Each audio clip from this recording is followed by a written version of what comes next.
Alhamdulillah wassalatu wassalamu ala rasulillah wa ala alihi wa sahbihi wa mawalah wa la hawla wa la quwata illa billahi wa ba'du. Alhamdulillah, di malam hari ini kembali kita duduk untuk bertalabul ilmi, dan kita masih melanjutkan tentang qasasul anbiya, kisah-kisah para nabi dalam Al-Quran. Kita sudah sampai kepada kisah Nabi Allah Musa alaihi salatu wassalam. Tetapi sebelum kita mengkisahkan Nabi Allah Musa alaihi salatu wassalam,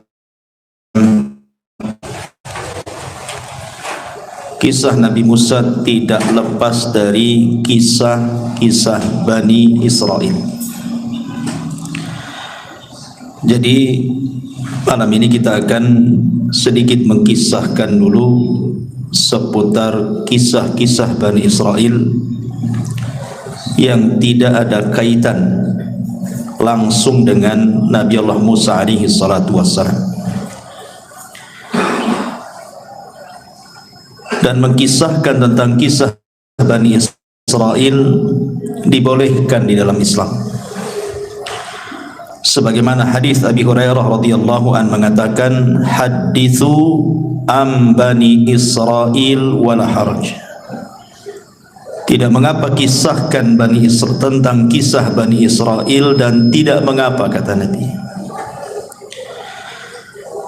Bahkan dalam sebuah hadis yang lain yang dikeluarkan dari Imam Ahmad dari hadis Abdullah ibn Amr ibn As radhiyallahu an, Nabi SAW mengatakan, balighu anni walau ayat. Sampaikan pada manusia dariku walaupun satu ayat. Wa hadithu an Bani Israel wala haraj. Wa man kadzaba alayya muta'ammidan falyatabawwa maq'adahu minan nar. Dan kisahkan juga tentang kisah-kisah Bani Israel, dan tidak mengapa. Barang siapa yang berdusta atas namaku, kata Rasul, secara sengaja, maka silahkan tempat duduknya di neraka. Bahkan hadis Jabir bin Abdullah radhiyallahu an, hadis ini disahihkan oleh Syekh Nasiruddin Al-Albani rahimahullahu taala. Kata Nabi sallallahu alaihi wasallam, hadithu an Bani Israel wala haraj, fa innahu kanat fihimul a'ajib. Ceritakan oleh kalian tentang kisah-kisah Bani Israel, dan tidak mengapa, karena dalam kisah-kisah mereka itu ada keajaiban-keajaiban. Kemudian setelah itu dikisahkan tentang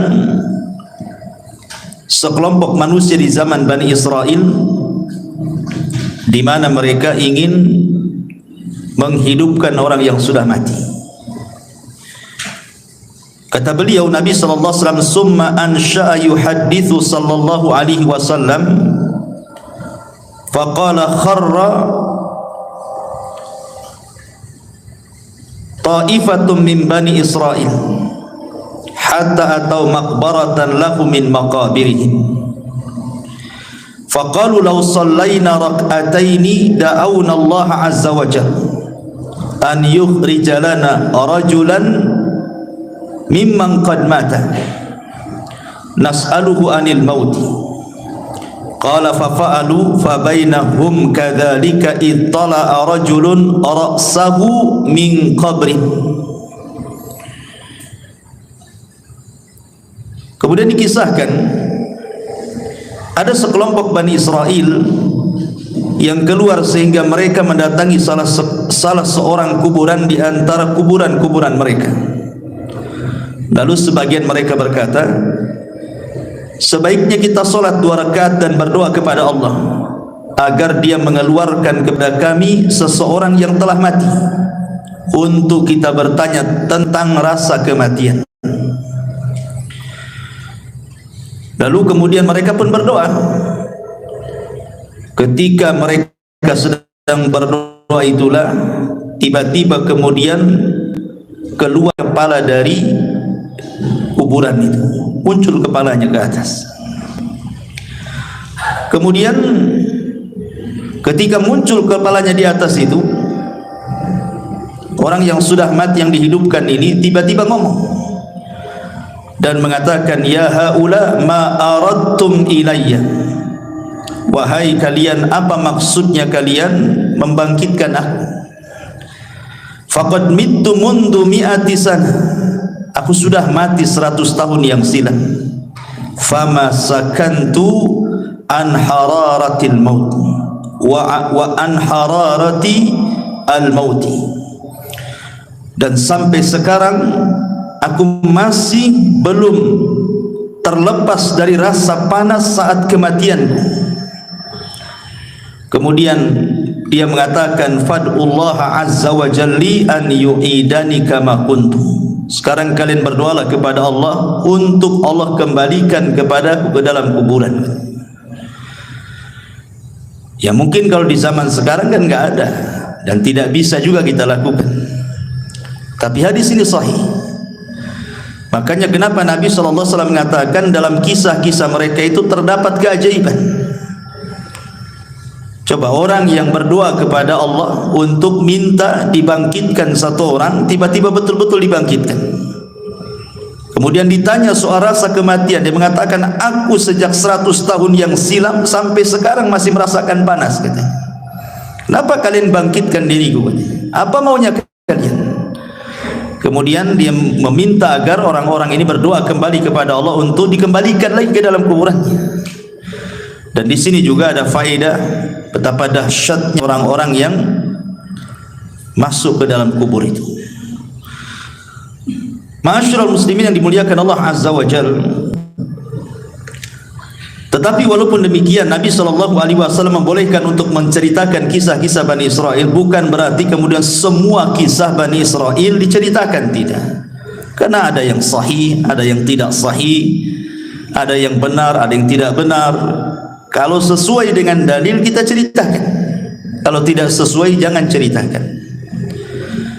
Makanya Nabi SAW mengatakan, jangan kalian tanya tentang ahli kitab tentang sesuatu, karena mereka tidak menunjukkan sedikit pun petunjuk kepada kalian. Boleh jadi akhirnya kalian mendustakan yang benar atau membenarkan yang dusta. Dari sini kita tahu bahwa kalaupun harus mengkisahkan kisah mereka, maka kisah-kisah yang sesuai dengan dalil saja. Karena betapa banyak kisah-kisah Israiliyat itu yang nggak jelas, maudhu, palsu gitu ya. Nah, kita akan berusaha mengkisahkan kisah-kisah yang sesuai dengan dalil-dalil yang sahih. Ma'asyiral muslimin yang dimuliakan Allah Azza wa Jalla, yang pertama kisah tentang dua orang di zaman Bani Israel yang salah satunya bersumpah melewati takdir Allah Subhanahu wa taala. Kisah ini disebutkan oleh Abi Hurairah radhiyallahu an, dan kisah ini juga dikeluarkan oleh Al-Imam Abi Dawud dan disahihkan oleh Syekh Nasiruddin Al-Albani rahimahullahu taala dalam As-Sahihah. Dari Abu Hurairah radhiyallahu an, aku mendengar Nabi sallallahu alaihi wasallam bersabda, kana rajulani fi Bani Israil. Dulu ada dua orang di zaman Bani Israel, mutawakhayyain, keduanya saling bersaudara, berkawan baik. Tetapi salah seorang di antara mereka adalah yudhnib, banyak melakukan dosa, wal akhar mujtahidun fil ibadah, tapi satunya ahli ibadah. Jadi ada dua orang Bani Israel, satunya ahli maksiat, satunya ahli ibadah. Yang ahli ibadah ini baik sekali. Jadi setiap melihat kawannya yang bermaksiat itu selalu dinasihati agar bertobat. Tetapi kawannya yang ahli maksiat ini tetap saja tak mau bertobat. Sehingga suatu hari mungkin yang ahli ibadah ini melihat kawan yang ahli maksiat ini sudah melampau maksiatnya. Menurut kacamata dia mungkin sudah tidak bisa ditolerir lagi, sudah parah gitu ya bahasanya. Akhirnya kemudian dia pun menasihati agak keras. Masalahnya nasihatnya inilah yang jadi masalah. Dia mengatakan kepada kawannya ini yang ahli maksiat ini dengan bersumpah, wallahi illam tatub la yaghfirallahu lak aw la yadkhulukallahul jannah. Kalau engkau tidak bertobat kepada Allah Subhanahu wa taala, kupastikan kau tidak akan diampuni dosamu dan kupastikan kau tidak masuk surga. Lah ketika kemudian disebutkan, orang yang ahli maksiat ini juga marah dan mengatakan, khallini wa rabbi abu ista alayya raqiban, ngapain kau peduli dengan aku, katanya. Apakah engkau diutus oleh Allah jadi malaikat raqib mengawasi aku tiap hari? Biarkan aku dengan Rabbku, kata. Ini urusan aku dengan Tuhan, enggak ada urusan kamu, kata. Akhirnya Allah Subhanahu wa taala takdirkan keduanya meninggal. Yang ahli ibadah Allah masukkan ke dalam neraka, yang ahli maksiat Allah masukkan ke dalam surga. Kenapa demikian? Mestinya kan dibalik gitu ya. Yang ahli ibadah masuk surga, ahli maksiat masuk neraka. Ini dibalik pula. Di mana ahli maksiat masuk surga, ahli ibadah pula masuk neraka.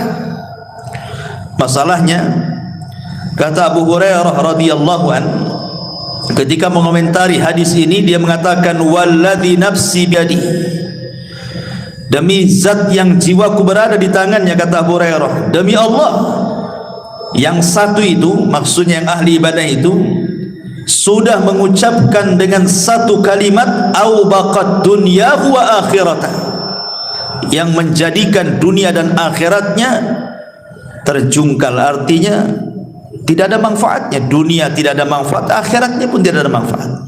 Kenapa coba? Perhatikan di sini, kenapa Allah Subhanahu wa taala masukkan ahli ibadah ini ke dalam neraka dan ahli maksiat ke dalam surga?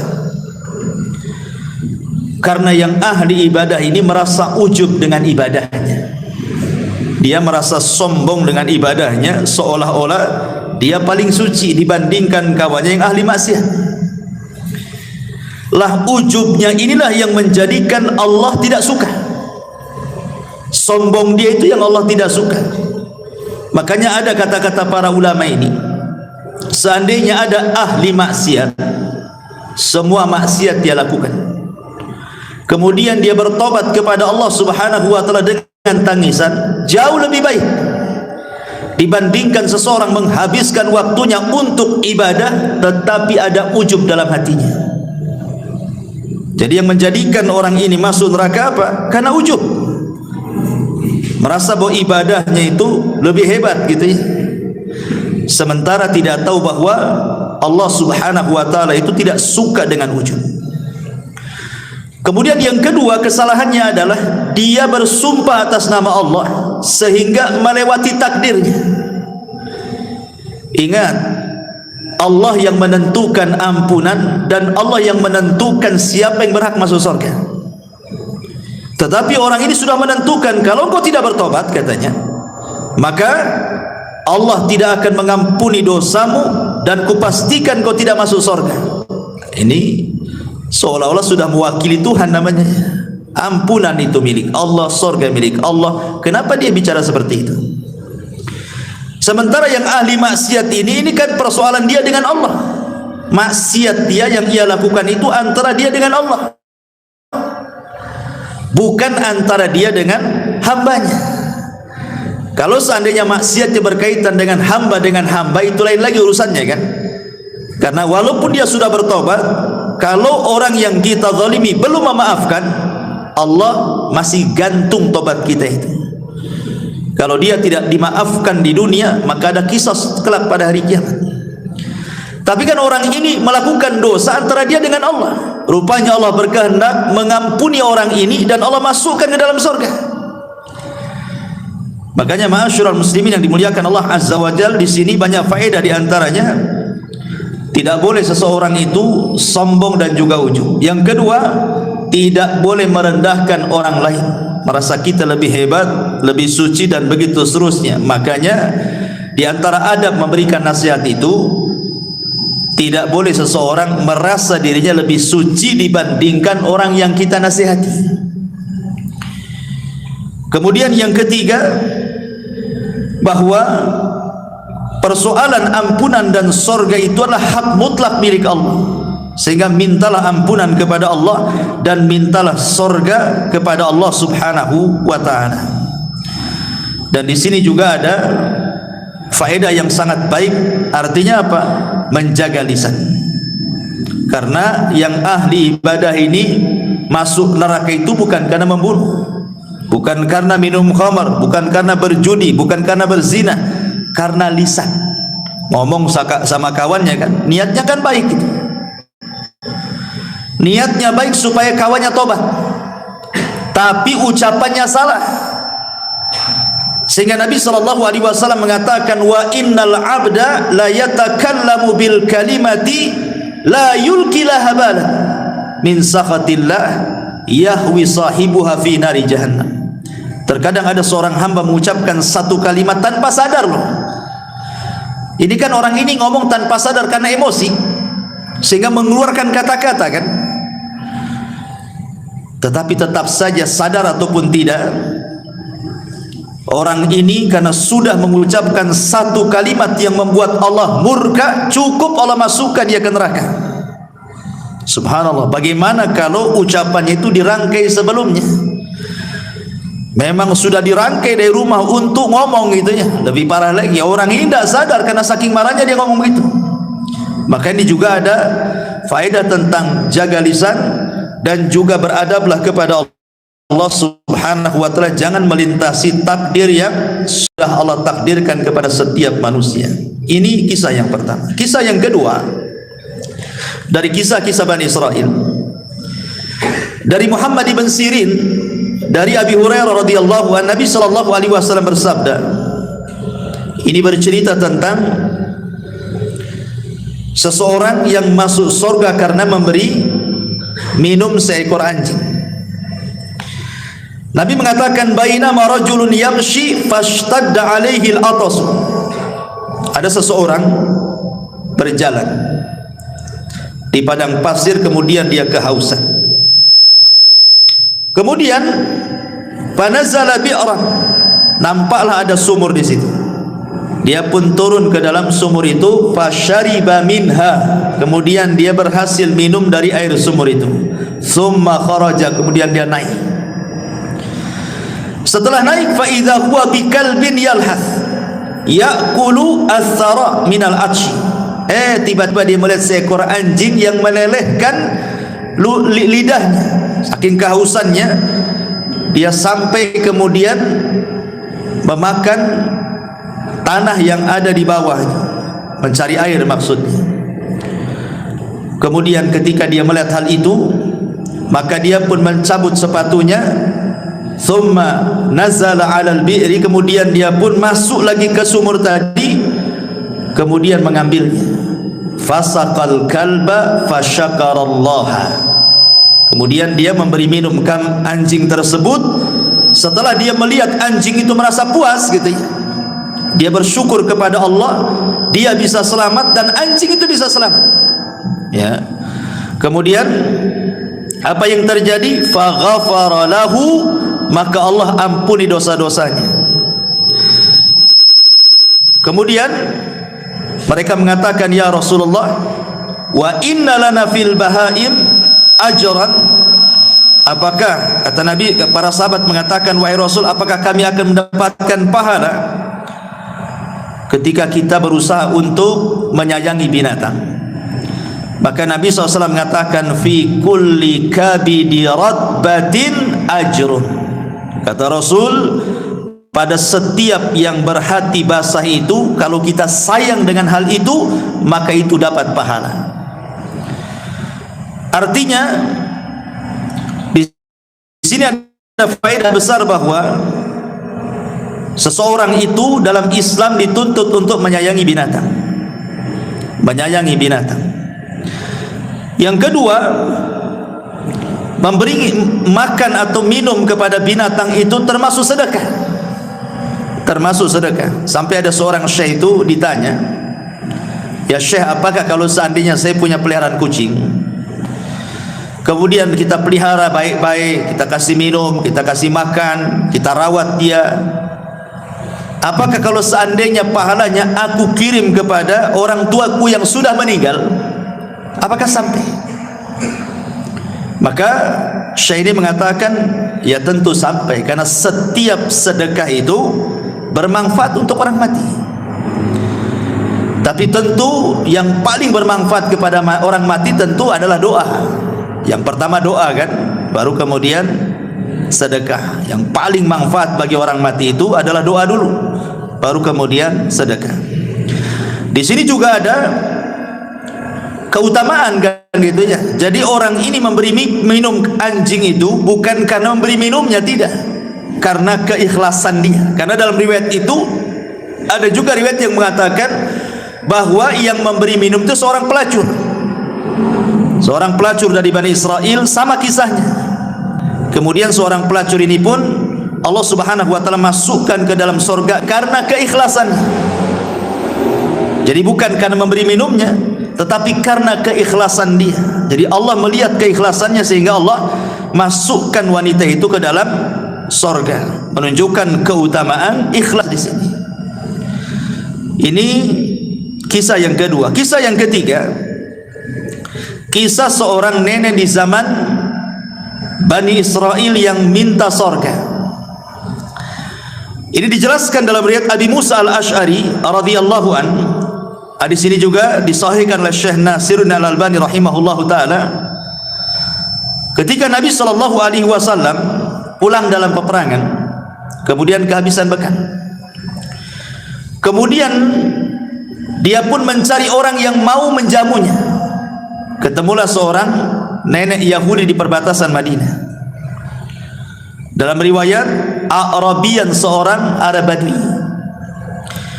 Kemudian Nabi SAW meminta izin untuk meminta sesuatu yang dimakan dia, diminum dia dengan para sahabatnya.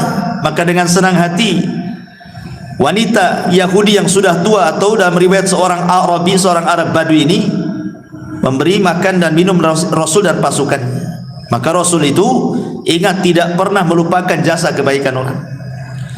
Makanya Nabi SAW bertanya, sepulangnya kami ke Madinah, kira-kira apa yang bisa kami berikan kepadamu atas jasa kau memberi makan dan minum kepada kami?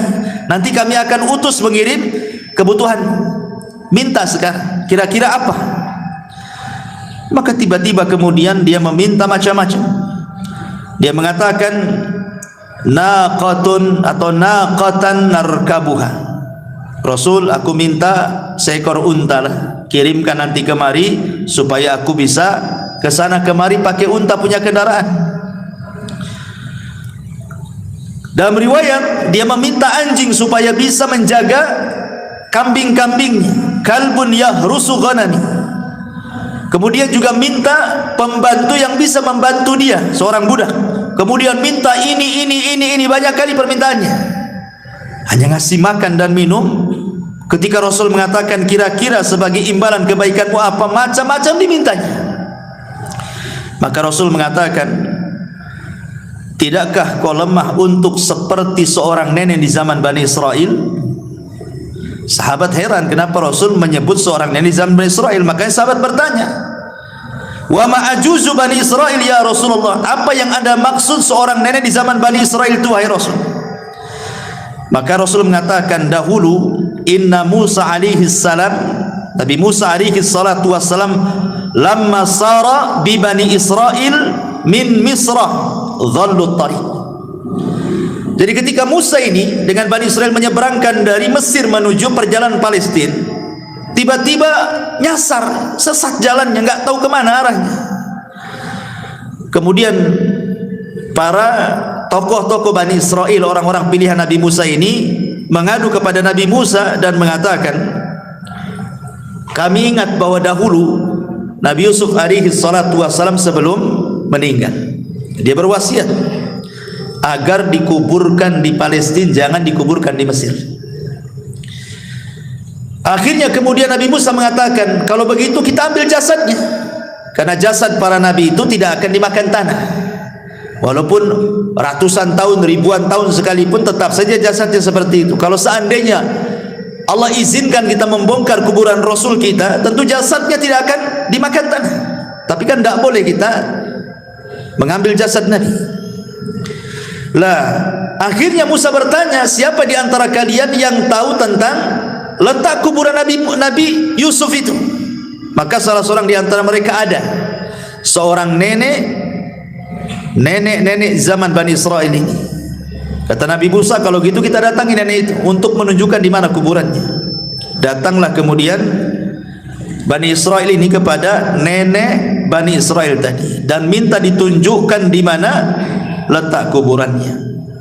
Tetapi nenek itu juga tidak mau gratisan, tetap ada imbalannya. Sehingga Nabi Musa bertanya, apa imbalannya supaya engkau bisa menunjukkan di mana kuburan Nabi Yusuf? Tiba-tiba nenek ini mengatakan, aku hanya menginginkan an akuna ma'aka fil jannah. Tolong doakan kepada Allah, jadikan aku bersamamu di surga, kata. Subhanallah, ya. Tentu Nabi Musa terdiamlah. Nabi Musa kan enggak punya surga. Yang punya surga Allah, kan begitu. Masa hanya menunjukkan di mana kuburan Nabi Yusuf minta surga? Jadi teman Nabi Musa lagi, kan? Terlalu tinggi kan bayarannya. Tetapi Allah Subhanahu wa taala kabulkan permintaan nenek ini. Kemudian diutus Jibril, kemudian diberitahu kepada Nabi Musa, katakan kepada nenek itu sudah dikabulkan. Maka Musa pun mengatakan, Allah sudah mengabulkan permintaanmu. Sekarang di mana kuburannya? Kemudian ditunjukkan dan diambilnya jasad Nabi Yusuf. Kemudian mereka pun tidak lagi tersesat jalan dan Nabi Yusuf dikuburkan di mana? Di Palestina. Ya. Lah kisah ini, ma'asyiral muslimin yang dimuliakan Allah Azza wa Jalla, Rasul ingin menyinggung seorang nenek yang mengatakan orang Badui, ada juga yang mengatakan seorang nenek Yahudi. Maksudnya kalau sudah tua itu jangan macam-macam permintaan dunianya.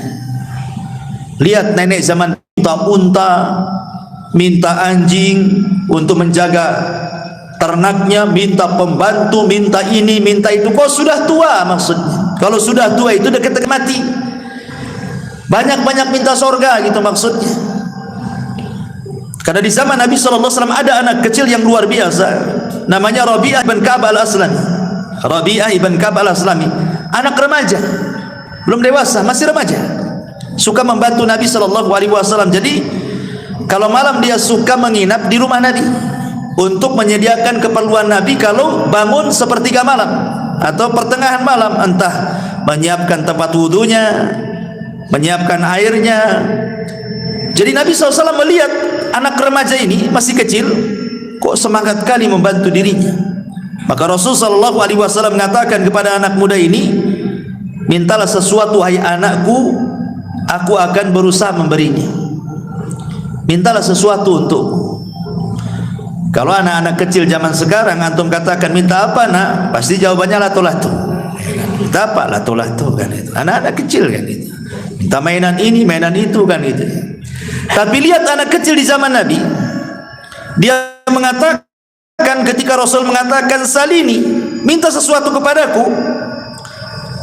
Kata anak ini mengatakan as'aluka murafaqataka fil jannah. Tidak wahai Rasul, aku hanya ingin menjadi temanmu di surga. Anak kecil gitu ngomong begitu. Coba, aku hanya ingin menjadi temanmu di sorga, katanya. Nabi SAW gak yakin awa ghaira dhalik, yang lain, namanya anak-anak kan suka mainan gitu ya, yang lain gak ada katanya, itu saja katanya. Maka tetap anak ini mengatakan tidak wahai Rasul, hanya itu saja katanya. Aku ingin menjadi temanmu di sorga, katanya. Maka Nabi SAW mengatakan, fa inni ala nafsika bi kathrati sujud. Kalau begitu bantulah supaya keinginanmu tercapai. Nah, kau banyak-banyak sujud, banyak-banyak solat. Sejak itulah Rabi'ah al-Aslami, Rabi'ah ibn Ka'ab al-Aslami, dia memperbanyak solat. Maksudnya solat sunnah, ya, solat wajib sudah jelas, sampai dia wafat. Ya, itu anak kecil nih. Bahkan seorang wanita namanya Ummu Amarah. Ummu Amarah ini seorang wanita yang terlibat di salah satu peperangan bersama Nabi SAW. Ada yang mengatakan di perang Uhud. Perang Uhud itu kan perang kekalahan kaum muslimin. Bahkan Rasul masuk perangkap orang-orang musyrik kan. Hampir mati Rasul di perang ini. Bagaimana tidak coba, penutup kepalanya kan kena pecah gitu ya, karena diterjang oleh musuhnya dengan pedang sampai pecah tuh helm kepalanya, sampai serpihannya menancap di pipi Nabi. Yang nyabutnya saja sampai rompang giginya karena dicabut pakai gigi. Abu Bakar berusaha mencabut dengan tangan, tidak bisa juga. Akhirnya datanglah seorang sahabat, kalau tidak salah Abu Ubaidah ibnul Jarrah, kemudian dicabut oleh giginya sampai rompang giginya, cabut serpihan yang ada di pipi Rasul ya. Lah Ummu Amarah ini ketika Rasul masuk ke dalam parit itu, jebakan orang-orang Quraisy itu, kan sahabat ketika itu kan kocar-kacir gara-gara Nabi diisukan mati. Padahal ketika itu yang meninggal siapa? Mus'ab bin Umair. Lah Mus'ab bin Umair ini kalau pakai baju besi, dari depan, dari samping, dari kiri kanan itu persis seperti Nabi.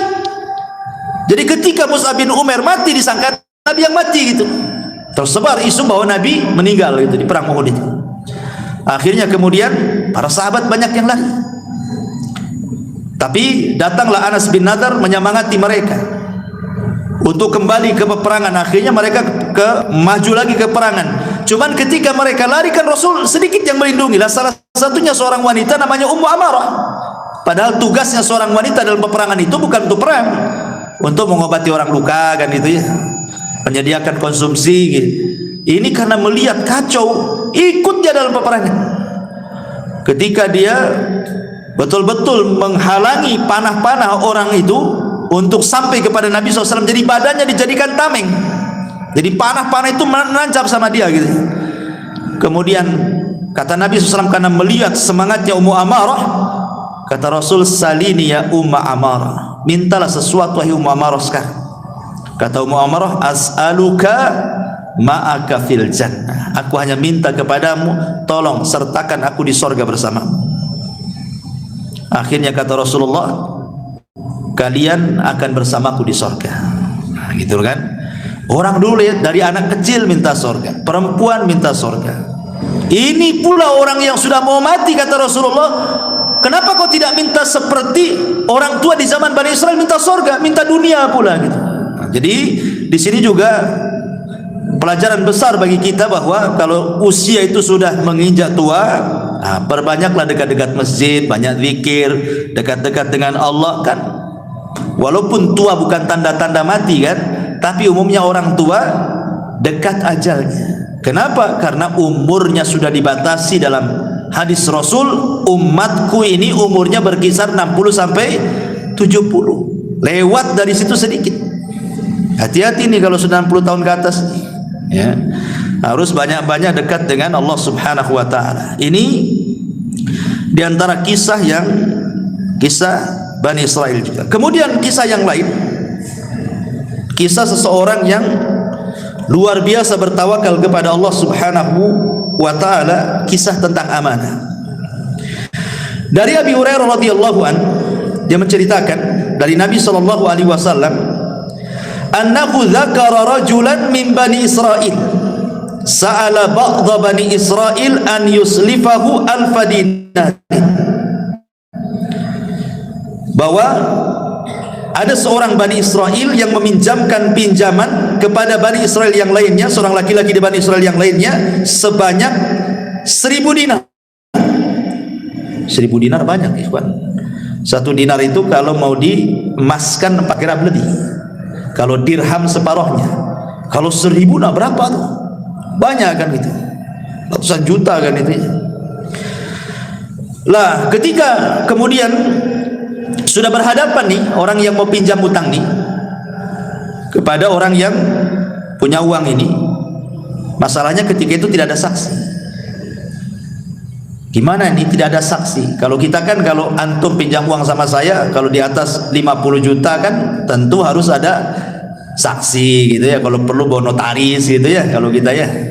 Kecuali kalau pinjamnya 500 sejuta yang enggak ya. Kalau udah banyak kan notaris lah kan gitu, nanti kabur pula kan. Kadang-kadang hanya pakai kwitansi saja, itu pun ada materainya. Itu lemah kali lah gitu ya. Nanti dituntut nih loh buktinya. Semua orang bisa nulis kalau kwitansi saja. Kadang materai saja lemah gitu ya. Kadang kalau sudah banyak pasti notaris kalau kita ini. Jadi Bani Israil ini meminjam, katanya siapa saksinya? Siapa kira-kira saksinya? Aku akan beri uangku 1000 dinar, tapi siapa saksinya? Ya. Akhirnya dia mengatakan, kafa billahi kafila, saksinya Allah. Saksinya Allah. Coba kalau zaman sekarang bilang saksinya Allah, 100 juta gitu kan. Gak yakin orang sekarang dengan Allah tuh. Orang dulu saksinya Allah. Nah, kalau sudah menyebut Allah yakin tuh. Dikasihlah 1000 dinar itu. Kemudian ditentukan berapa bulannya, tanggalnya, hari pengembaliannya. Kemudian pisah begitu saja. Tetapi karena dua-duanya amanah, yang punya uang amanah, yang pinjam uang pun amanah. Ya, kalau sekarang dua-duanya nggak amanah, yang minjemin ya nggak amanah, belum waktunya sibuk mau diminta lagi lah. Kita kan janjinya 3 bulan, masa baru seminggu sudah diminta lagi kan itu. Yang lebih parah, yang minjamnya lebih tidak amanah. Malah kemudian sudah waktunya bayar tak mau bayar, banyak kali dustanya. Kemudian tambah lagi marah-marah, terakhir diblokir nomornya. Nah, itu kan masalah ya. Lah pada waktu yang sudah ditentukan mau bayar, ikhwan, rumah orang yang punya uang ini dengan rumah orang yang pinjam ini harus melewati sungai. Jadi ada perahu yang mengantarkan ke seberang gitu. Jadi hari itu pagi-pagi buta lah ini, orang ini berangkat dari rumahnya ingin bayar uang. Karena jauhnya jaraknya, akhirnya sampailah sore hari. Sementara kapal yang mengantarkan dari ujung ke ujung sungai itu sudah nggak ada lagi. Ya, mungkin kalau sekarang kan ada last ferry jam berapa gitu ya, udah ketinggalan kapal, udah nggak ada. Karena dia takut kepada Allah Subhanahu wa taala, sudah janji ini harus dibayar, takut kepada Allah Azza wa Jalla, dia bingung. Sementara orang yang punya uang pun bingung dan nunggu-nunggu, kok tak nampak-nampak mau bayar enggak ini gitu ya. Akhirnya dia tawakal kepada Allah Azza wa Jalla, diambilnya kayu, kemudian dibelah, kemudian uangnya ditaruh di situ, kemudian diikat, nulis surat dia di situ, kemudian dihanyutkan ke sungai, kemudian pulang. Dan dia mengatakan, Bismillahi tawakkaltu ala Allah, hanya menyebut namamu ya Rabb, aku bertawakal kepada Allah, sampaikan uang ini kepada orang itu, aku sudah berjanji hari ini harus sampai. Pulang dia ya. Sementara yang nunggu-nunggu di seberang sana bingung nih, kok nggak datang-datang, sudah mau maghrib pun tak datang-datang. Dipikirnya, daripada kemudian pulang tak nenteng-nenteng, mendingan cari kayu bakar kan itu. Dapatlah 2-3 kayu bakar, bisalah kan zaman dulu nggak ada kompor gas gitu. Akhirnya kemudian nampaklah ada kayu cantik bagus gitu, bagus juga nih kayu untuk kayu bakar. Akhirnya berusaha dia mengambil yang sedang hanyut itu, dibawa pulang ya. Sampai di rumah dia lepas ikatannya, dia mau belah gitu ya, rupanya ada uang 1000 dinar. Kemudian ada surat bahwa ini surat pelunasan dia. Subhanallah ikhwan. Makanya saya katakan di awal tadi, kisah-kisah Bani Israil dia aneh-aneh. Kalau antum lakukan kayak gini ikhwan, gak sampai ke orangnya. Coba aja anyutkan aja kayu itu, apa nggak untung yang ngambil yang mandi itu kan itu ya. Nah dari sini ma'asyiral muslimin yang dimuliakan Allah Azza wa Jalla, ketika akhirnya ini pun bingung nih, karena kan zaman itu belum ada handphone. Kalau ada handphone kan bisa lah WA gitu, sampai tak gitu kan, nah, tak sampai ya, atau sampai kan nggak ada WA. Jadi suatu hari ketemu ini orang yang ngutangi dengan orang yang berhutang ini. Kemudian dia mengatakan kepada orang ini, sesungguhnya waktu aku hendak mengirim uang itu kapal sudah tidak ada, tetapi aku berusaha meletakkan di kayu, mudah-mudahan sampai kepadamu. Kemudian dia mengatakan, fa innallaha qad adda anka alladhi ba'da. Tenang, Allah sudah hantarkan kayu yang kau simpan uang itu kepadaku, katanya. Subhanallah. Dari sini kata para ulama, bagaimana ada beberapa faedah. Yang pertama tentang pentingnya seorang itu membayar hutang, sudah jelas ya. Kemudian yang kedua di sini ada fadlut tawakkul, keutamaan tawakal yang kuat. Pasti orang bertawakal itu akan menyampaikan kepada tujuannya. Orang kalau menghendaki sesuatu kemudian menambatkan kepada Allah keinginannya, pasti Allah Subhanahu wa taala tidak akan menyia-nyiakan orang yang mengatakan, ya Rabb, wahai Rabb, aku ingin begini. Tawakalnya kuat ya. Kemudian juga di sini juga ada tentang karamah para wali, isbat karamah al-auliya. Bagaimana di sini wali-wali Allah yang betul-betul beriman dan bertakwa Allah tolong. Ya, ini kan keajaiban gitu kan, mengantar uang pakai kayu bakar gitu ya. Kemudian juga dibolehkan seseorang di sini untuk hutang piutang. Dan ingat, hutang piutang dalam Islam ini murni persoalan sosial. Tidak boleh mengambil keuntungan dalam hutang piutang. Ingat ya, hutang piutang ini persoalan sosial, murni soal persoalan sosial, sehingga tidak boleh mengambil keuntungan. Kalau ada hutang piutang mengambil keuntungan, berarti Anda sedang bertransaksi riba namanya. Seperti dulu kan rentenir, pinjam 100 bayar 110, ya kan? Pinjam 1000 bayar 1100. Itu rentenir. Atau di bank-bank ribawiyah kan ma'ruf. Hutang-hutang mesti harus ada bunganya. Semua riba tidak boleh. Ataupun hutang piutang seolah-olah digambarkan bisnis. Yang banyak terjadi di masyarakat kan, pamannya saya sudah punya usaha, sudah jalan, cuman pengen dikembangkan, tidak ada modal lagi.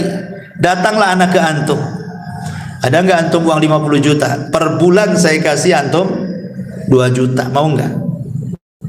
Saya sudah ada usaha, anak pinjam saja, kalau kapan-kapan antum mau ngambil, antum bisa ambil. Akhirnya antum kasih ke saya 50 juta, tiap bulan anak kasih 2 juta, 2 juta, 2 juta. Sudah 1 tahun antum butuh duit, Tat, saya butuh duit lah, bisa nggak dibalikin duitnya? Yang kapan? Yang dulu yang 50 juta saya kembalikan 50 juta. Maka yang tiap bulan 2 juta, 2 juta itu riba tuh antum makan ya.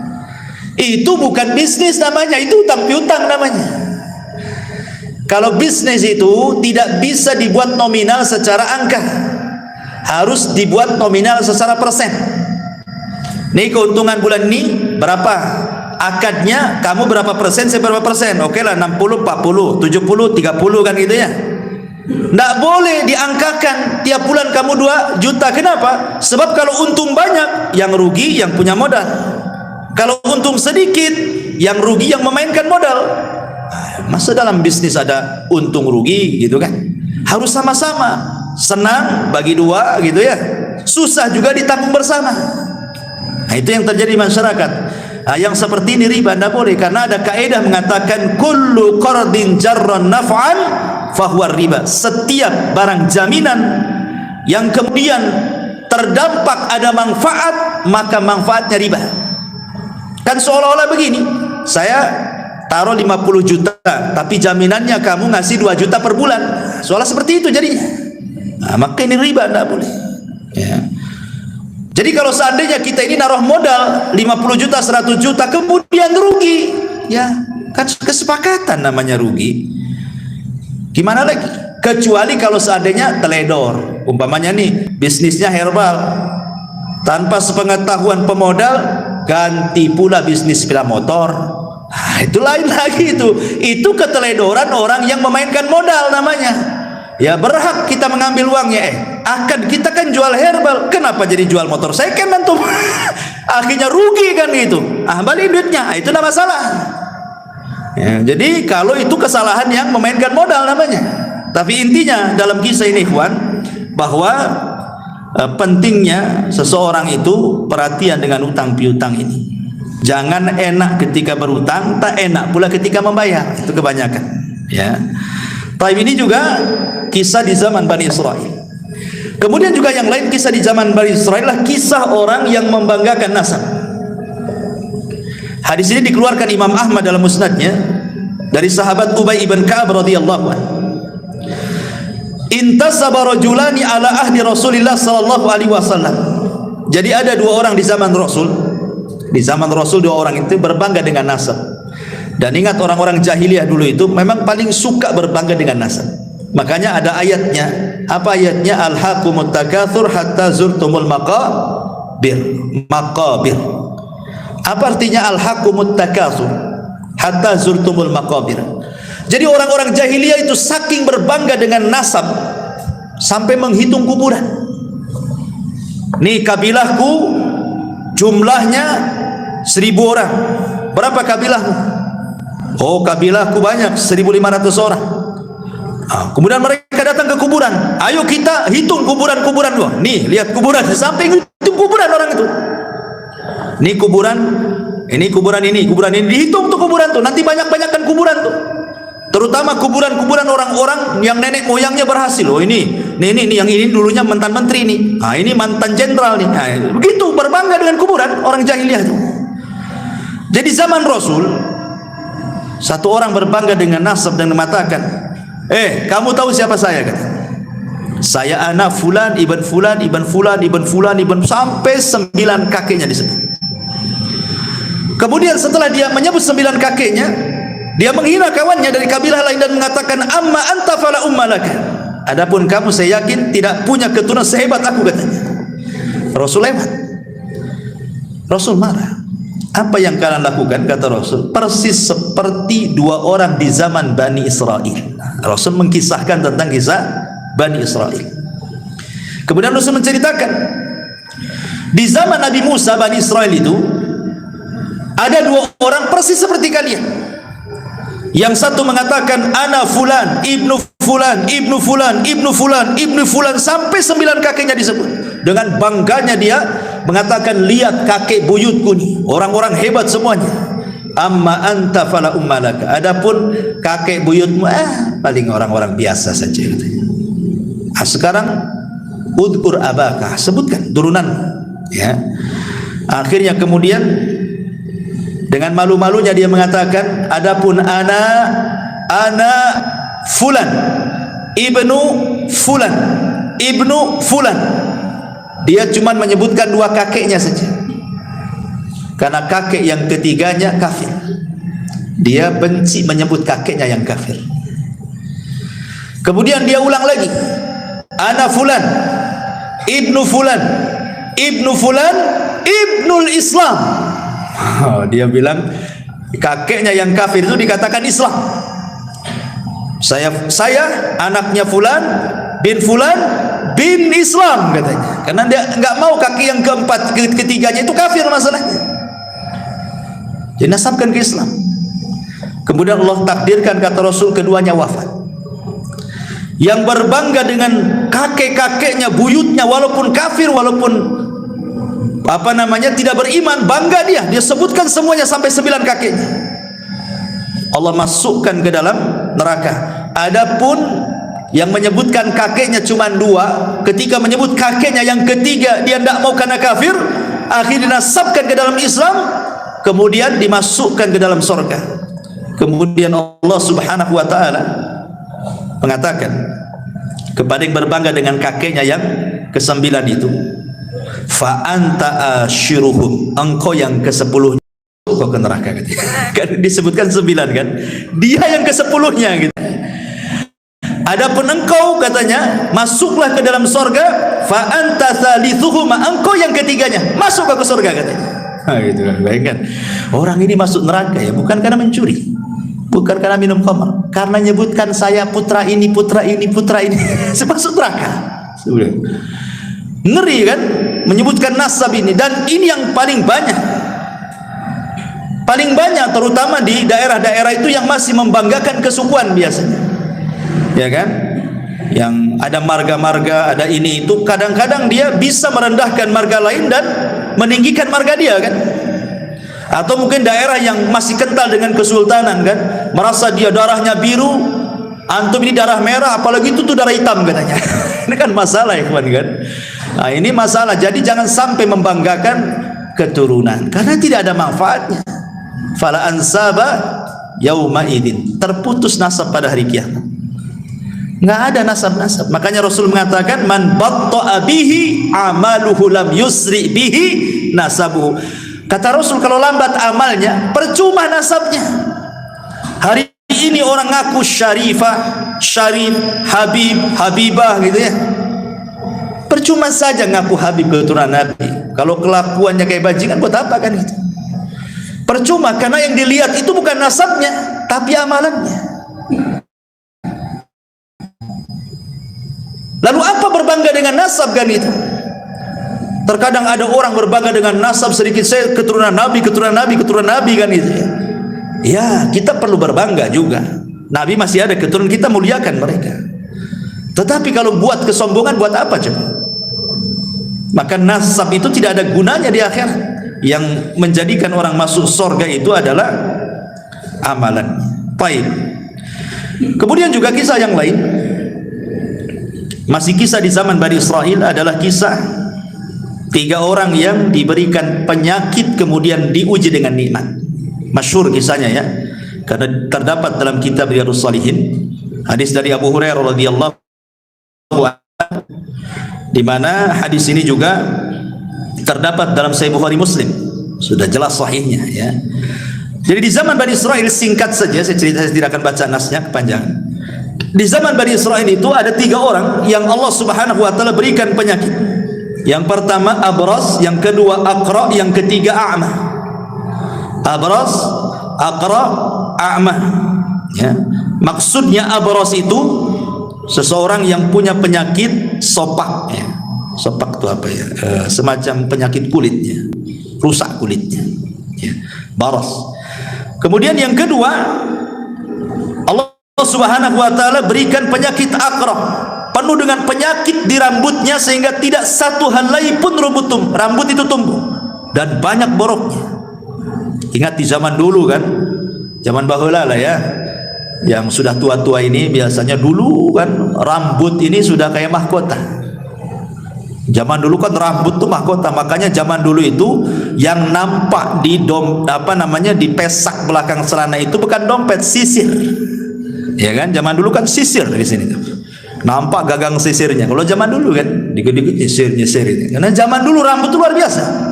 Sampai kalau perempuan itu bisa dijual tuh potongannya itu. Belum ada wig zaman sekarang kan. Zaman dulu tuh bisa dijual tuh potongan rambut, apalagi yang bagus mahal. Nanti dibuat gelung gitu kan. Itu zaman baheula kan. Apalagi di zaman Bani Israil, tambah lagi zaman kita aja baheula itu rambut tuh kayak mahkota di kepala gitu. Malu kalau rambut jelek itu zaman dulu. Apalagi zaman dulu kan banyak kutu ya kan. Nggak tahu sekarang kutu ini pada kemana, hilang semua. Jadi akhirnya kemudian yang ketiga orang buta. Lah Allah Subhanahu wa taala mengirim malaikat dalam bentuk manusia, datanglah kepada orang yang punya penyakit sopak, baros, yang penuh dengan borok di badannya itu. Kemudian dia mengatakan, tamanna ya abdi, kalau bercita-cita Allah Subhanahu wa taala memberikan sesuatu, kira-kira apa cita-cita? Maka yang punya penyakit kulit mengatakan, kalau Allah kabulkan cita-citaku, aku hanya ingin satu, supaya Allah membersihkan semua penyakit di badanku dan Allah memberikan kulit yang indah kepadaku. Akhirnya orang ini mengusap, malaikat yang menjelma orang ini diusap, sembuh seketika. Senanglah orang ini. Kemudian sebelum pulang, malaikat ini sebelum menghilang dia mengatakan, kira-kira hewan apa yang kau sukai? Dia mengatakan al-ibilu, unta. Akhirnya dikasihlah unta bunting.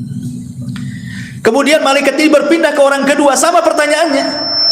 Orang yang botak banyak penyakitnya itu, maka orang ini mengatakan, kalau Allah berkehendak aku hanya ingin ditumbuhkan rambutku dan rambutku menjadi rambut yang paling indah sehingga manusia tidak membenciku lagi gitu. Diusap rambutnya, masya Allah, langsung tumbuh, hilang penyakitnya, tumbuh rambut indah dan tidak ada rambut seindah orang ini. Kemudian yang ketiga orang buta juga sama, disembuhkan. Lah orang yang punya penyakit di rambut ini kemudian ditanya, binatang apa yang kau sukai? Dia mengatakan sapi. Akhirnya dikasih sapi yang bunting. Kemudian orang buta dikasih kambing, karena dia suka kambing, dikasih kambing bunting. Allah takdirkan yang bunting-bunting dari binatang ini akhirnya semua lahiran dikembarkan anaknya, laki-laki jantan, jantan dengan betina, jantan dengan betina. Unta juga sama, lahir jantan betina. Sapi juga sama, lahir jantan betina. Kambing juga sama. Akhirnya anak-anak yang Allah takdirkan hidup, kemudian kawin berkembang, berkembang. Akhirnya satu lembah. Kayalah yang satu juragan unta, yang satu juragan sapi, yang satu juragan kambing. Allah hendak menguji tiga orang ini. Diutuslah malaikat, ya. Kemudian malaikat ini ketika datang untuk menguji apakah orang itu bersyukur atau tidak, menjelma seperti orang ketika dia belum sembuh penyakitnya. Jadi datang kepada orang yang dulu punya penyakit sofak, malaikat ini menjelma orang sofak juga. Maksudnya supaya diingatkan. Itulah kadang-kadang kalau kita pandai bersyukur kan, dulu kita pernah susah kerja, kemudian kaya, nengok orang susah itu akan terbayang, dulu juga saya kayak dia kan, itu maksudnya seperti itu. Jadi akhirnya dia mengatakan, wahai fulan, engkau kan banyak untamu, katanya, berikanlah satu unta untukku, aku ini orang susah, katanya. Bukankah unta-untamu itu pemberian dari Allah? Diingatkan, ya. Tiba-tiba dia mengatakan, enak saja, ini untaku warisan bapakku. Kan kufur dia. Dia mengatakan ini unta-unta warisan bapakku. Kemudian kata malaikat ini, wahai fulan, lihat kondisiku, katanya. Bukankah dulu seperti diriku, gitu maksudnya. Diingatkan, bukankah dulu seperti diriku? Dia mengingkarinya, tidak, katanya. Maka malaikat tidak mengatakan, jika perkataanmu dusta, maka Allah akan kembalikan semua nikmat-nikmatmu akan dicabut oleh Allah Subhanahu wa ta'ala. Karena dia dusta, seketika akhirnya muntahnya mati semua, badannya terserang penyakit lagi, datang lagi penyakit sofaknya, ya. Orang yang tidak syukur nikmat, Allah kembalikan dan Allah ambil nikmatnya. Naudzubillah. Kemudian orang yang kedua juga sama, yang rambutnya yang dulunya botak, malaikat pun sama datang dalam bentuk orang botak, sama juga tidak bersyukur, akhirnya dibuat botak lagi, banyak penyakit lagi, sapinya dimatikan semuanya kecuali orang buta. Ketika orang buta ini yang sudah tidak buta lagi, malaikat datang dalam bentuk orang buta, diminta kambingnya. Apa kata buta? Jangankan kau minta satu kambing, satu lembah kau ambil, katanya. Sudah cukup pemberian, melihat ini nikmat yang luar biasa, katanya. Malaikat ini baru ngaku, aku ini utusan Allah, hendak menguji kamu. Karena engkau bersyukur, maka matamu tidak akan buta selamanya dan kambingmu akan semakin banyak di lembah itu. Ini kan, ini namanya apa? Tentang pentingnya orang syukur nikmat. Ini juga diantara kisah-kisah Bani Israil. Dan di sini juga ada keimanan bahwa malaikat bisa tasyakul. Malaikat itu bisa tasyakul. Tapi malaikat tidak bisa dilihat manusia. Kalau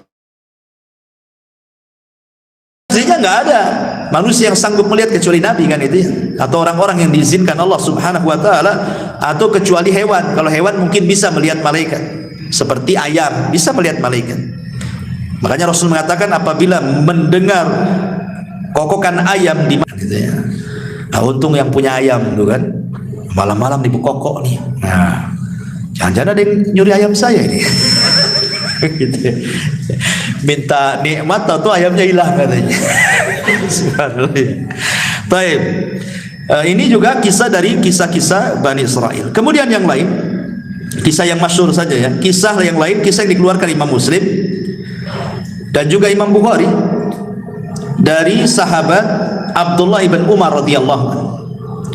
Udzibati imra'atun fi hirratin sajanatha hatta matat. Fadakhalat fiha an-nar. Fala hiya at'amatha wala saqatha id habisatha wala hiya tarakatha ta'kulu min khashashil ardi. Dahulu kata Nabi SAW, ada seorang wanita di zaman Bani Israil yang masuk neraka gara-gara seekor kucing. Kenapa alasannya? Karena wanita ini tidak pernah memberikan kesejahteraan. Dia rawat kucing, kemudian dia kerangkeng kucing, tapi tidak dikasih makan, tidak dikasih minum. Sehingga kemudian akhirnya kucing ini kelaparan. Terpaksalah kemudian makan apalah yang semut-semut di dinding atau hewan-hewan yang kebetulan lewat di situ di dinding dimakan itu saja. Akhirnya kurus sakit mati. Kata Nabi SAW, wanita ini masuk neraka. Wanita ini masuk neraka gara-gara seekor kucing. Yang dimuliakan Allah Azza wa Jal, dari sini ada faedah. Ini juga wanita ini kan kisah zaman Bani Israel. Di antara faedahnya adalah haram hukumnya menyiksa binatang. Tidak mesti kucing, binatang apapun kalau disiksa tidak boleh, kecuali binatang yang boleh dibunuh. Kecuali binatang yang boleh dibunuh. Apalagi binatang ini sudah Allah tundukkan kepada kita, sudah Allah jinakkan kepada kita, antum siksa pula. Ayam, kambing, sapi, unta kan Allah jinakkan kepada kita, jangan disakiti. Makanya ketika ada orang mau menyembelih kambing di zaman Rasul, kemudian diseret dengan paksa dan dipukuli, apa kata Rasul? Fulan, apakah engkau akan membunuh kambing itu 2 kali? Sudah kau siksa, kau sembelih, katanya. Enggak boleh menyiksa binatang. Yang kedua, boleh seseorang itu memelihara kucing, kemudian diletakkan di kerangkeng, namanya dikasih kota gitu ya, rumah-rumahan kucing, digembok, selama Anda memberikan kesejahteraan, entah makanan, entah minuman, enggak apa-apa. Ya, mafhum daripada hadis ini kan. Wanita ini kan melihara kucing, kesalahan dia karena nggak ngasih makan. Artinya kalau kasih makan, kalau kasih minum, kalau kasih kesejahteraan, tidak mungkin wanita ini masuk neraka. Mafhumnya kan seperti itu. Makanya dibolehkan orang itu memelihara kucing, asal kasih makan, kasih minum, kasih kesejahteraan. Kalau sudah waktunya kawin, ya kawinkan. Ya. Nah, tapi jangan antum pula yang kawinin dia. Karena ada orang kawin sama kambing, ya kan? Itu di Jawa tuh, di mana tuh orang kawin sama kambing, didandani pula kambingnya, cantik pula tuh kambing tuh, ya. Tapi rupanya acting gitu ya. Jadi tangkap polisi, oh ini untuk ini saja, konten katanya. Ya alasan lah depan polisi kan. Jangan-jangan betulan tidak konten itu kan. Naudzubillah. Karena juga kan ada ulama membahas orang yang menyetubi binatang, kan ada hukumnya. Ya, hukum bab tentang haramnya seseorang menyetubuhi binatang. Ketika dibahas para ulama, pastilah ada orangnya kan. Tidak mungkin ulama nyantumkan bab gitu saja nggak ada orangnya kan itu ya. Jangan-jangan betulan kan itu ya. Atau kalau konten, alhamdulillah. Tapi janganlah konten kayak gitu. Konten masa konten kawin-kawin sama kambing, kayak gak ada perempuan lagi kan. Naudzubillah. Ya. Taib. Kemudian juga di antara kisah Bani Israel adalah kisah kejujuran juga dan juga amanah. Kisah ini menarik. Kisah ini dikeluarkan Imam Bukhari dan Muslim dari Abi Hurairah radhiyallahu anhu. Ceritanya begini, singkat saja. Jadi ada seseorang punya tanah. Seorang ini punya tanah. Kemudian ada orang lain dari Bani Israel ingin membeli tanah itu. Akhirnya sudah deal-dealan harga sekian-sekian, deal, oke, kasih uang, mana tanahnya? Nih tanahnya, selesai. Ya. Tiba-tiba nih yang beli tanah ini pas mau digarap, dicangkuli, mau ditanami, tiba-tiba nemu harta karun penuh dengan emas. Kalau seandainya untuk hidup 7 turunan cukup tuh, saking banyaknya harta karun. Ya. Akhirnya kemudian nggak enak dia. Lah, saya kan beli kebun, bukan beli harta karun kan itu ya. Dicari orang yang membeli tanah itu. Setelah ketemu, ya fulan, ambil harta karunmu ini, saya kan beli kebunmu, katanya. Kata yang punya tanah sebelumnya, oh tidak, saya sudah beli kebun ini kepadamu. Kalau kau nemu apa-apa dalam kebunku kan milik kamu, karena kau sudah beli, katanya. Yang membeli tanah, oh tidak bisa, saya hanya beli tanah, bukan beli harta karunnya, katanya. Asih begitu aja, coba bayangkan. Ini kalau terjadi di zaman sekarang, mana ada antum bilang ini. Antum sembunyi-sembunyi lah. Alhamdulillah katanya kan, ada harta karun katanya. Akhirnya kemudian nggak mau juga, yang satu nggak mau, saya tahu. Akhirnya datang sampai ke pengadilan, bayangkan. Gara-gara ini sampai ke mahkamah. Hakim bingung, cemana putusin ini. Ketika ditanya kepada yang penjual, dia mengatakan, saya jual tanah Pak Hakim. Kalau dia mendapatkan apapun dalam tanah, ambil, itu hak dia. Kemudian yang satu mengatakan, tidak Pak Hakim, saya membeli tanahnya, saya tidak beli harta karunnya, katanya. Ini milik dia, ambil, katanya. Kamu bingung hakim itu akhirnya kan. Mana satu nih mau kasih ini tak mau kan itu. Kalau saya hakimnya, ya sudah kasihkan saya aja kan. Kalau saya hakimnya kan itu ya. Tapi Pak Hakim ini bijak. Kamu punya anak enggak? Punya. Siapa anakmu? Laki-laki perempuan? Laki-laki. Kamu punya anak? Sama, perempuan laki-laki perempuan. Kawinkan aja anakmu. Maharnya harta karunmu. Subhanallah. Akhirnya dinikahkan, jadi kaya anak-anak, nggak kemana-mana kan? Ya. Dari sini ma'asyiral muslimin yang dimuliakan Allah Azza wa Jal, ada faedah yang besar di sini dalam hadis ini tentang bayanu wara'il ba'i wal mushtari. Lihat bagaimana waroknya pembeli dan penjual. Penting warok dalam jual beli itu. Kenapa? Jangan sampai kita memasukkan hal yang syubhat dalam perut kita. Ingat Ibrahim bin Adham, dia beli segantang kurma di Mekah, 1 kilo lah bahasa, 1 gantang. Kemudian nampaklah 1 butir kurma di bawah gantang, dikiranya itu kurma yang jatuh dari gantang itu. Dia ambil, dia makan. Dia berhusnudzon itu mungkin boleh jadi di takaran itu yang sudah ditakar jatuh. Ya. Kemudian dia pergi ke Palestina karena ingin i'tikaf di Masjidil Aqsa. Berhari-hari dia ibadah, nggak pernah khusyuk, nggak pernah khusyuk. Sholat dah khusyuk, baca Quran dah khusyuk. Akhirnya dia berpikir, itulah ulama dulu kalau memakan sesuatu yang haram tuh pengaruh kepada ibadahnya kan. Apa yang dilakukan saya ini? Kenapa ndak ibadah kok agak khusyuk-khusyuk? Diingat-ingat maksiat apa, perasaan tak ada maksiat saya kan. Rupanya teringat dengan 1 butir kurma. Oh, jangan-jangan gara-gara 1 butir kurma itu katanya. Langsung dia dari Palestina, bayangkan, berangkat bertolak ke Mekah. Ya kan jauh dari Palestina Mekah, mau sebulan ikhwan, PP 2 bulan kan itu ya. Langsung dicari orang yang jualan itu. Rupanya sudah tak ada. Tidak ada orang jualan itu. Ditampaknya dulu yang jual orang tua, sekarang kok jadi anak muda yang jual nih. Kemana yang jual tuh? Didatangi. Nah, mana orang yang jual dulu di sini? Kan di sini orang tua dulu. Kata anak ini, oh iya itu bapak aku sudah meninggal katanya. Mau menangis dia gara-gara meninggal. Ya. Kemudian dicerita, gimana nak? Kalau seandainya kamu ikhlaskan yang 1 butir, kan bapakmu sudah nggak ada, otomatis nih warisan kamu. Ikhlaskanlah yang 1 butir itu katanya. Kata anak ini, Pak, gitu ya, kalau 1 butir saya ikhlaskan, masalahnya bapakku itu anaknya banyak. Katanya. Anaknya bukan saya saja, anaknya banyak, bersebar di mana-mana. Kata Ibrahim bin Adham, subhanallah, sudah, mana alamat-alamatnya nih? Saya akan datang minta maaf kepada mereka, minta diikhlaskan. Satu-satu didatangi anak-anaknya. Ketika sudah mengikhlaskan semuanya, barulah dia khusyuk ibadahnya. Kita ini nggak pengaruh mau ngambil nggak ngambil ibadah, karena memang nggak pernah khusyuk kita. Kan gitu. Jadi gimana lagi, nggak ngaruh. Memang hari-hari juga nggak khusyuk, sholat nggak khusyuk, nggak biasa. Tapi lihat ulama ini luar biasa kayak gini. Ya. Subhanallah ya. Ini juga diantara kisah Bani Israel. Kemudian juga ada kisah Bani Israel ini, seorang wanita pendek, karena ingin tinggi badannya, akhirnya dia diikatkan kayu di kakinya. Di kisahnya ini juga hadis sahih dikeluarkan Imam Muslim dari Abi Sa'id Al-Khudri radhiyallahu anhu, dari Nabi sallallahu alaihi wasallam, kanat imra'atun min Bani Israil qasiratun tamshi ma'a imra'ataini tawilataini fattakhadat rijlaini min khashabin wa khataman min dhahabin mughlaqin mutbaqin thumma hasyathu miskan wa huwa atyabut tib famarrat baina al-mar'ataini falam ya'rifuha faqalat biyadiha hakadha.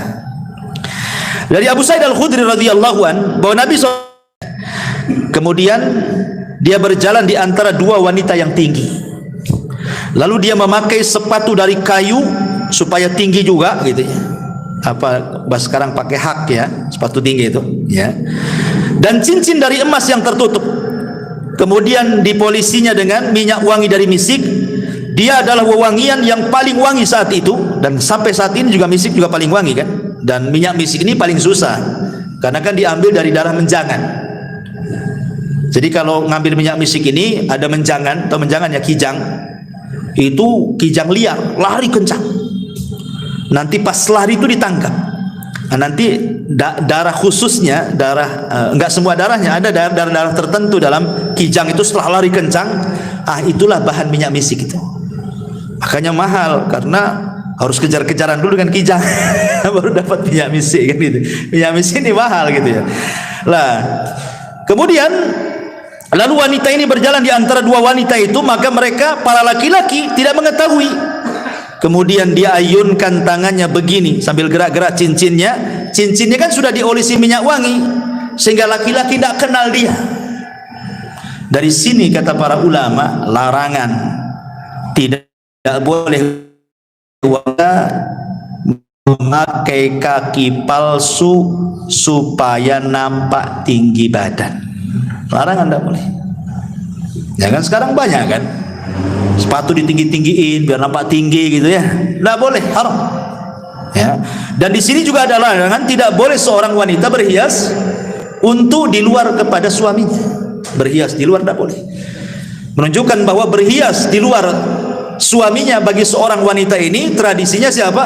Bani Israel, tradisi Yahudi itu. Atau yang meninggi-ninggikan badannya dengan sepatu yang tinggi supaya nampak tinggi, ini juga tradisi orang-orang Yahudi. Betul kata Rasulullah, tattabi'anna sanana man kana qablakum shibran bi shibrin wa dhira'an bi dhira'in hatta law dakhulu juhra dabbin la dakhaltum. Kalian sedikit demi sedikit akan mengikuti tata cara umat sebelum kalian sejengkal demi sejengkal, sehasta demi sehasta. Kalaupun mereka masuk ke lubang biawak padang pasir, ingat, biawak padang pasir ini kalau dia punya buat lubang di padang pasir itu berkelok-kelok, nggak lurus, susah ya. Tapi walaupun demikian kalian ikut di belakangnya.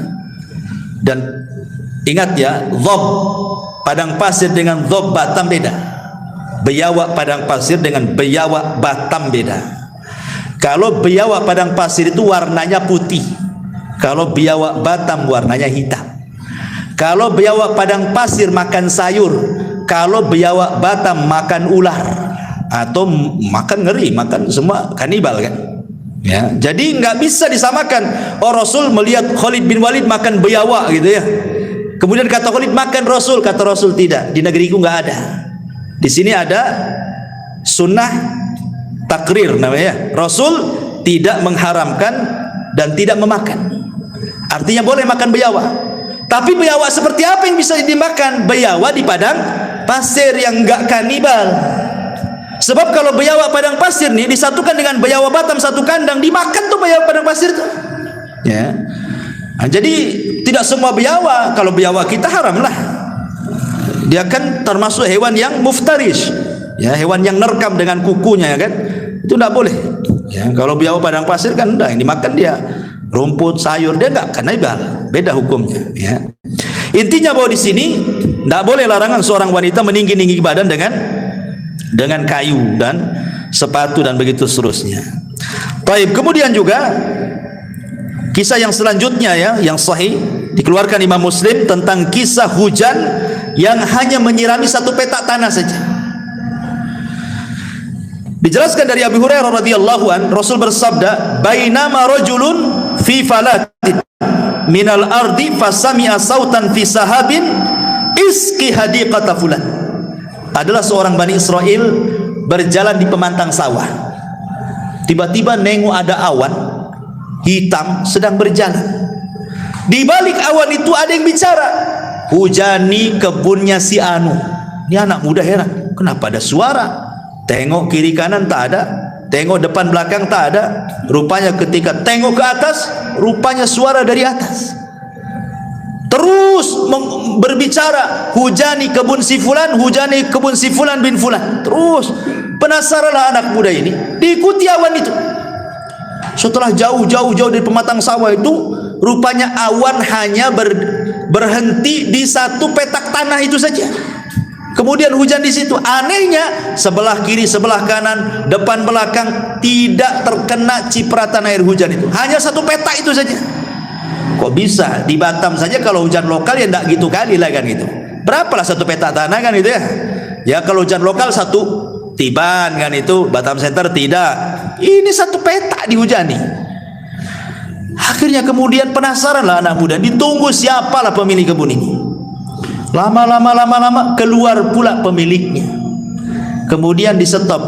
"Kamu yang memiliki ladang ini?" "Ya." "Siapa namamu?" "Fulan ibnu Fulan." Kaget anak muda ini. Kenapa? Ini nama-nama yang disebut di awan tadi. Sehingga dia penasaran, maaf Pak, Bapak ini kalau panen, ya kan, apa yang dilakukan dengan panenan itu? Maka bapak ini mengatakan, aku sih kalau panen aku buat 3 katanya. 1/3 untukku dan keluargaku untuk dimakan, 1/3 aku kembalikan ke ladangku, 1/3 aku sedekahkan katanya. Kenapa kau tanya itu katanya? Baru cerita tadi. Tadi ada awan, aku ikuti, rupanya hanya hujan di sepetak tanah bapak. Lihat. Bagaimana di sini Allah Subhanahu wa taala akan menambah harta yang disedekahkan, syahidnya ma naqasa min mali sadaqah, tidak akan berkurang harta yang disedekahkan, bahkan bertambah dan bertambah, ya. Kemudian juga di antara kisah yang lain adalah kisah seseorang yang seorang raja yang meninggalkan kerajaannya untuk beribadah kepada Allah Subhanahu wa taala. Kisah ini terdapat di dalam Al-Bazzar, At-Tabrani dalam Al-Awsat, dan juga Al-Kabir, dan menurut Imam Al-Haythami sanadnya hasan, dan juga diletakkan dalam As-Sahihah dan disahihkan oleh Syekh Nasiruddin Al-Albani rahimahullahu taala, ya.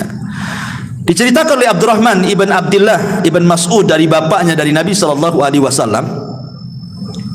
Jadi sesungguhnya Bani Israel telah mengangkat, saya artikan saja, sesungguhnya Bani Israel telah mengangkat salah seorang khalifah, maksudnya raja, untuk mereka.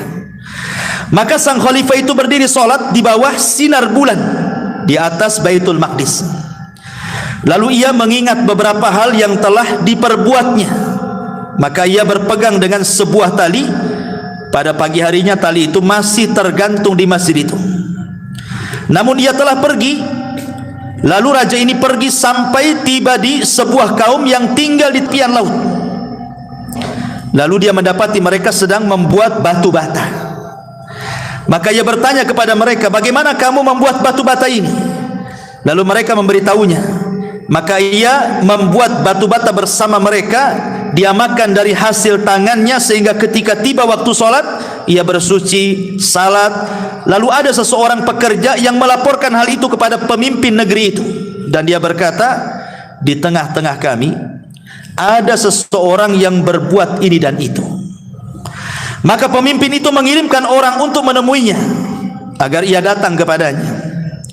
Namun ia enggan untuk datang, ya, karena dia raja kan itu. Maka pemimpin itu datang sendiri mewakili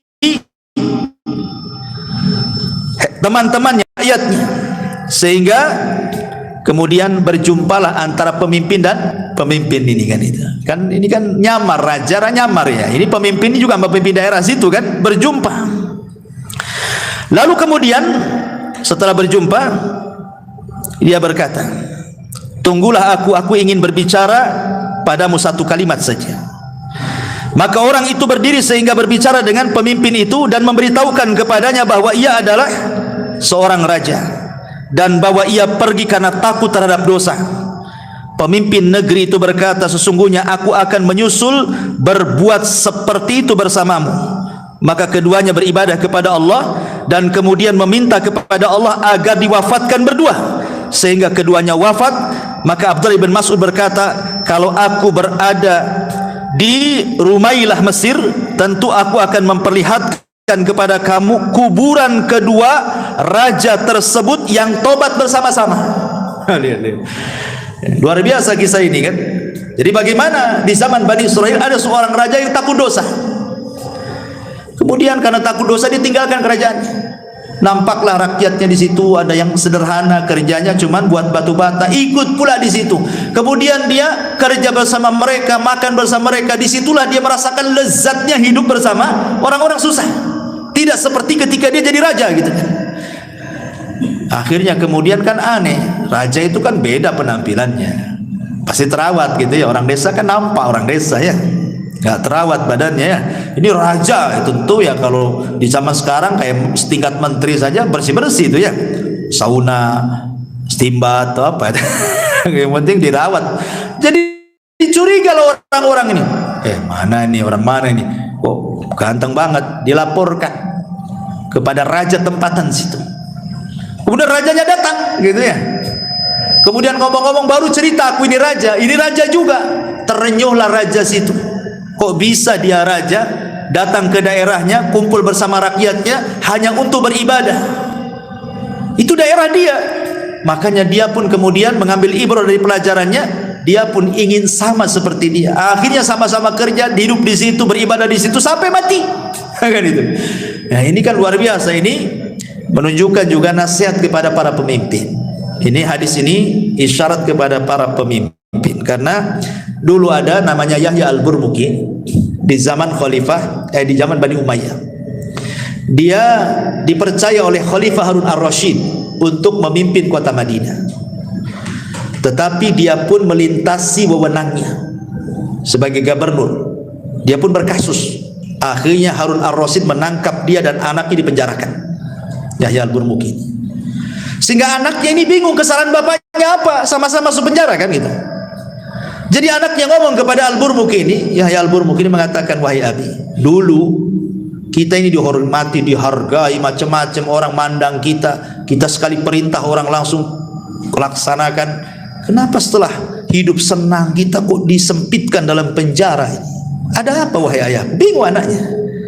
Maka Yahya al-Burmuki mengatakan, wahai anakku, boleh jadi ini doa-doa yang pernah kita zalimi, katanya. Boleh jadi ini doa-doa yang pernah kita zalimi melesat ke langit sehingga Allah kabulkan. Seperti inilah jadinya. Betul kata Nabi SAW, doa yang orang yang dizalim itu kan melesat sampai ke atas awan. Ketika doa itu sampai kepada Allah, apa kata Allah? Wa bi izzati la ansurannaka walau ba'dahin. Dengan kemuliaanku, kata Allah, aku akan tolong kamu tepat pada waktunya, katanya. Kata Imam Ibnul Qayyim, walaupun doa itu disambut oleh orang kafir sekalipun, maka Allah akan di samping orang kafir itu. Bukan karena kekafirannya, tapi Allah tidak suka dengan kezaliman. Kata Imam Ibnul Qayyim, ya, catatannya bagus, ya. Ini juga di antara kisah, dan banyak sekali ini sebenarnya kisahnya, masih ada 10 kisah lagi, tapi waktu juga ya. Insyaallah kita lanjutkan minggu depan. Ya, ini saja, dan ada manfaatnya. Subhanallahi bihamdika asyhadu an la ilaha illa anta astaghfiruka wa atubu ilaik. Allahu ta'ala alam. Assalamualaikum warahmatullahi wabarakatuh.